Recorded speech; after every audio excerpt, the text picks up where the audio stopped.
Good morning students. आज हम कक्षा 10वीं से विषय हिंदी हमारा और आज का विषय हमारा पाठ नंबर 11 है बाल गोविंद भगत। स्टूडेंट्स, इस लेसन को हमने कल रीड किया था और समझा था। आज हम करेंगे इसके प्रश्न उत्तर। प्रश्न नंबर 1 देखिए, खेती बाड़ी से जुड़े गृहस्थ बाल गोविंद भगत अपनी किन चारित्रिक विशेषताओं के कारण साधु कहलाते थे। जो बाल गोविंद भगत को किन विशेषताओं के कारण उन्हें साधु कहते थे।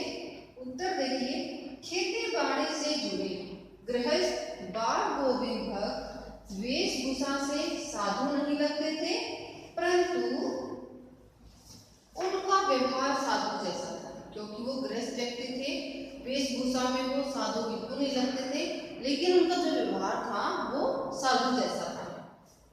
वे कबीर के भक्त थे। जो बाल गोविंद भक्त हैं वे कबीर के भक्त थे और उनके भजन करते थे, उनके बताए मार्ग पर चलते थे। वे कभी झूठ नहीं बोलते थे, वे कभी किसी से निरर्थक बातों के लिए नहीं लड़ते थे, परंतु गलत बातों का विरोध करने में संकोच भी नहीं करते थे। वे कभी भी किसी की चीज को छूते नहीं थे और न ही उसे व्यवहार में लाते थे, यानी उसका प्रयोग भी नहीं करते थे और न उसको छूते थे। उनकी सब चीजें कबीर की थी, यानी कबीर को समर्पित थी। जो कुछ उनके पास था वो कबीर को मानते थे उसको। उनके खेत में जो पैदावार होती उसे लेकर वे कबीर के मठ जाते थे। यानी उनके खेतों में जो भी फसल उगती थी, जो भी फसल की पैदावार होती, उसे लेकर वे कबीर के मठ पर जाते थे। वहां से उन्हें जो प्रसाद के रूप में मिलता उसमें अपना व अपने परिवार का निर्वाह करते थे। यानी कबीर जो बाल गोविंद भक्त हैं देखने में साधु नहीं लगते थे, वेशभूषा साधु जैसी नहीं थी, लेकिन उनका व्यवहार साधु जैसा था। ना तो वो किसी की दूसरे की चीज़ों को छूते थे, ना ही उनका उपयोग करते थे। लेकिन उनमें एक अच्छी बात क्या थी कि भाई जो अगर किसी ने कोई गलत बात कही है तो उसका विरोध वो जरूर करते थे। कभी किसी यानी जब उनके जो खेती भी करते थे, कभी जो बाल गोविंद भगत थे खेती यानी जो खेत में जो फसल की पैदावार हुई वो सारी इकट्ठा करके कबीर के मठ में ले जाते और वहां से जो उनको प्रसाद के रूप में मिलता उससे अपना और अपने परिवार का वो निर्वाह करते थे, गुजारा करते थे।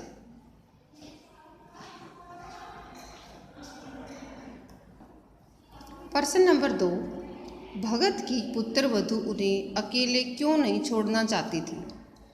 उत्तर, भगत के परिवार में पुत्र और पुत्र वधू के अतिरिक्त कोई नहीं था। पुत्र की मृत्यु के बाद उन्होंने पुत्र वधू को उसके घर भेजने का निर्णय लिया, परंतु पुत्र वधू उन्हें बढ़ती उम्र में अकेला नहीं छोड़ना चाहती थी। वह उनकी सेवा करना अपना फर्ज समझती थी। उसके अनुसार बीमार पड़ने पर उन्हें पानी देने वाला और उनके लिए भोजन बनाने वाला कोई नहीं था, इसलिए भगत की पुत्र वधू उन्हें अकेला नहीं छोड़ना चाहती थी। प्रश्न नंबर 3, भगत ने अपने बेटे की मृत्यु पर अपनी भावनाएं किस तरह व्यक्त की। भगत का एक बेटा था जो हमेशा बीमार रहता था। एक दिन वह मर गया। भगत ने अपने बेटे के मरने पर शोक नहीं मनाया, क्योंकि उनके अनुसार बेटे की आत्मा परमात्मा के पास चली गई है। उनका कहना था कि आज एक विरहनी अपने प्रेमी से मिलने गई है और उसके मिलन की खुशी में आनंद मनाना चाहिए, न कि अफसोस। उन्होंने अपने बेटे के मृत शरीर को फूलों से सजाया और उसके पास एक दीपक जला दिया। फिर अपने बेटे के मृत शरीर के पास आसन पर बैठकर मिलन के गीत गाने लगे। उन्होंने अपनी बहू को भी रोने के लिए मना कर दिया और उसे आत्मा के परमात्मा में मिलने की खुशी में आनंद मनाने को कहा। प्रश्न नंबर 4, भगत के व्यक्तित्व और उनकी वेशभूषा का अपने शब्दों में चित्र प्रस्तुत कीजिए। जैसा कि लेसन में दिया गया है, कि भाई उनका व्यवहार कैसा था, व्यक्तित्व कैसा था, कैसे कपड़े पहनते थे, कैसा व्यवहार करते थे, ये सब कुछ हमने यहाँ पे बताना है। बाल गोविंद भगत मंझोले कद के गोरे चिट्टे व्यक्ति थे जिनकी आयु 60 वर्ष से अधिक थी। उनके बाल सफ़ेद थे। वे दाढ़ी तो नहीं रखते थे पर उनके चेहरे पर सफ़ेद बाल जगमगाते रहते थे। वे कमर में एक लंगोटी और सिर पर कबीर पंथियों जैसी कनकटी जो टोपी पहनते थे। जब सर्दियाँ आती तो ऊपर से काली कंबली ओढ़ लेते थे। उनके माथे पर सदा रामानंदी चंदन चमकता था जो नाक के एक छोर से ही औरतों के टीके की तरह शुरू होता था। यानी नाक से शुरू करते थे वो चंदन का टीका लगाना और ऊपर माथे तक पूरा लंबा टीका लगाते थे। वे अपने गले में तुलसी की जड़ों की एक बेडोल माला बांधे रहते थे। उनमें साधुओं वाली सारी बातें थीं। वे कबीर को साहब मानते थे, उन्हीं के गीत गाते रहते थे और उन्हीं के आदर्शों पर चलते थे। वे कभी झूठ नहीं बोलते थे और सदा खरा व्यवहार करते थे। हर बात साफ साफ करते थे, किसी से व्यर्थ झगड़ा नहीं करते थे, किसी की चीज़ को कभी छूते नहीं थे। वे दूसरों के खेत में सोच तक के लिए नहीं बैठते थे। उनके खेत में जो कुछ पैदा होता उसे सिर पर रखकर 4 कोस दूर कबीरपंथी मठ में ले जाते थे और प्रसाद के रूप में जो कुछ मिलता वही वापस ले जाते। प्रश्न नंबर 5, बाल गोविंद भगत की दिनचर्या लोगों के अचरज का कारण क्यों थी? उत्तर, बाल गोविंद भगत यानी जो सुबह शाम का होता है ना कि दिनचर्या इंग्लिश में आप बोलते हैं टाइम टेबल, तो वो लोगों की आश्चर्य का कारण क्यों थी? क्योंकि बाल गोविंद भगत की जो दिनचर्या लोगों के आश्चर्य का कारण थी क्योंकि वे अपने नियमों का दृढ़ता से पालन करते थे। चाहे कुछ भी हो जाए वो अपने नियम को नहीं छोड़ते थे। वे सुबह मुँह अंधेरे यानी काफ़ी सुबह पहले जैसे 3 या 4 बजे उठते और गांव से 2 मील दूर नदी पर स्नान करने लिए जाते। वापसी में पोखर के ऊंचे स्थान पर बैठकर खंजड़ी बजाते हुए गीत गाते। यह नियम न सर्दी देखता न ही गर्मी।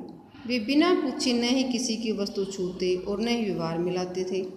कई बार तो वे अपने नियमों पर इतने दृढ़ हो जाते थे कि भाई ये सोच के लिए दूसरों के खेतों में नहीं जाते थे। नियमों पर उनकी दृढ़ता ही लोगों के आश्रय का कारण बनती थी। प्रश्न नंबर 6, पाठ के आधार पर बाल गोविंद भगत के मधुर गायन की विशेषताएं लिखिए। जैसा वो गाते थे, उनका गाना था, उसकी विशेषताएं बतानी है। बाल गोविंद भगत के गायन को न तो माघ की सर्दी और न ही जेठ की गर्मी प्रभावित करती थी। गर्मी में उमस से भरी शामें भी उनके गायन से शीतल प्रतीत होती थी। गर्मियों में शाम के समय वे अपने घर के आंगन में कुछ संगीत प्रेमियों के साथ आसन लगाकर बैठ जाते थे। सबके पास खंजड़ियाँ और करताल होते थे। बाल गोविंद भगत एक पद गाते और उनके पीछे सभी लोग उसी पद को दोहराते हुए बार बार गाते। धीरे धीरे गीत का स्वर से ऊंचा होने लगता था। स्वर की लय में एक निश्चित ताल और गति होती थी। उनके गीत मन से होते हुए तन पर हावी हो जाते थे। सुनने वाले और साथ गाने वाले अपनी सुध बुध खो बैठते थे। बाल गोविंद भगत उठकर नाचने लगते, सभी लोग उनका साथ देते थे। तो ये हमारे प्रश्न उत्तर हैं 1 से लेकर 8 तक।